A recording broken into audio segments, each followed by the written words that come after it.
Oh là là, Slimani. Mais pourquoi Moreno, tu ne venais pas jouer sans déconner? Salut à tous, footeuses et footeux de la famille, c'est Thomas, 1-0.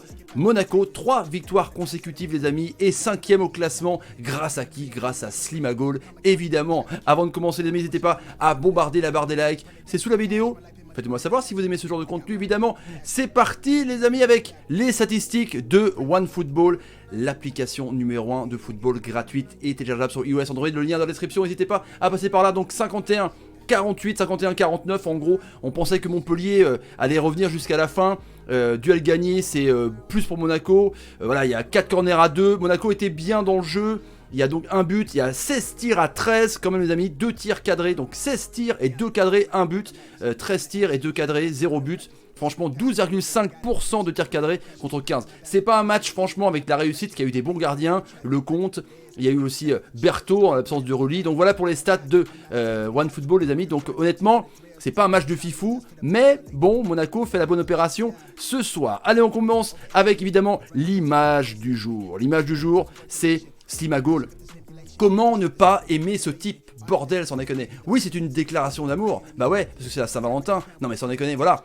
Un joueur comme ça, un joueur aussi talentueux, le deuxième meilleur passeur de la Ligue 1, avec Ben Yedder, ils s'entendent comme deux larrons en foire. Et là, il met un but encore une fois, avec une tête comme il avait fait la semaine dernière. C'est un truc de ouf quoi. Slimani, il transforme le visage de l'équipe, Slimani. Slimagol, carrément. La rage en plus, c'est le guerrier. Regardez sa tête. Regardez sa tête. Bon, elle est pas là sa tête, mais regardez, franchement... Il saute au-dessus de Congrès, c'est Hilton, et bim, il la pique, franchement, sans déconner quoi. Sur un superbe centre, ils ont tous été bons, on va faire les tops et les flops, mais honnêtement, de la tête, Slimani il est bon, dans le jeu il est bon, et enfin la composition d'équipe avec Jovetic en numéro 10, on va en parler, c'est pareil, c'est un régal ce joueur quand il est... S'il n'avait pas autant été blessé, franchement, il aurait été une grande carrière, même s'il a joué quand même dans des grands clubs, hein, avec City, allez voir ma vidéo justement sur City. Mais voilà, Slimani est un bon joueur de football, un grand joueur, donc merci à Slimani. Ben Yedder, qui était avec son pote, bon il n'a pas eu trop de réussite, j'aurais cru qu'il avait marqué un but de ouf évidemment, mais bon il était dans le jeu, quand ces deux s'entendent bien avec, je vous dis Jovetic derrière, avec un gros milieu de terrain, Bakayoko évidemment, c'est mieux que Cesc Fabregas, hein, avec un très très bon aussi Fofana, on va en parler, donc Ben Yedder, pas marqueur, mais en tout cas dans le jeu il est très très bien. Golovin, donc ça non, c'est Jovetic pardon, mais Golovin a été bon évidemment, c'est clair, sur des passes millimétrées, mais Jovetic... Pareil, on adore tous ce joueur. Il a 30 balais, il a fait une carrière en demi-teinte, hein, franchement. Mais à la Fio, il était énorme. Après, il a été dans des grands clubs. L'Inter, City, puis après Monaco. En Espagne, c'était pas terrible. Mais là, voilà. Là, il revient peut-être. Après, il faut toucher du bois pour ses blessures. Parce qu'avec un Jovetic comme ça, derrière Ben Yedder et Slimani, ça peut faire mal, les amis. Bah, ce duo-là, faut le laisser. Moreno ne change plus de duo. Baldé, c'est très bien quand ça rentre, évidemment. Il a loupé une balle toute faite, les amis, avec une passe de Slimani.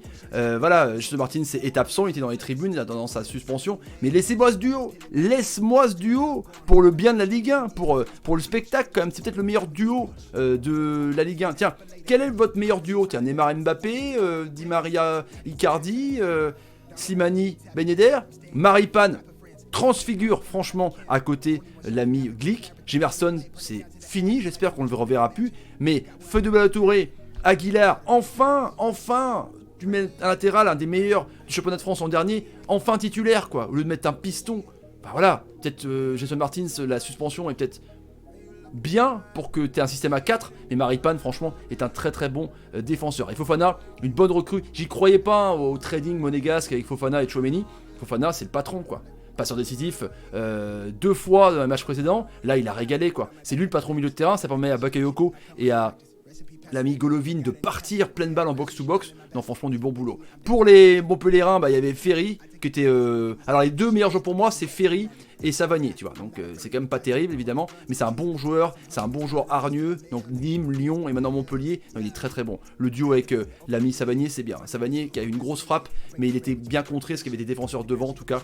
Franchement, c'est les deux meilleurs joueurs. Il manquait évidemment, et ouais, un autre Algérien, qui a cartonné, un Algérien qui était absent, Andy Delors. Parce qu'à un moment donné, il y a Laborde qui dévie le ballon au centre de réparation et il cherche son pote. Et il est où?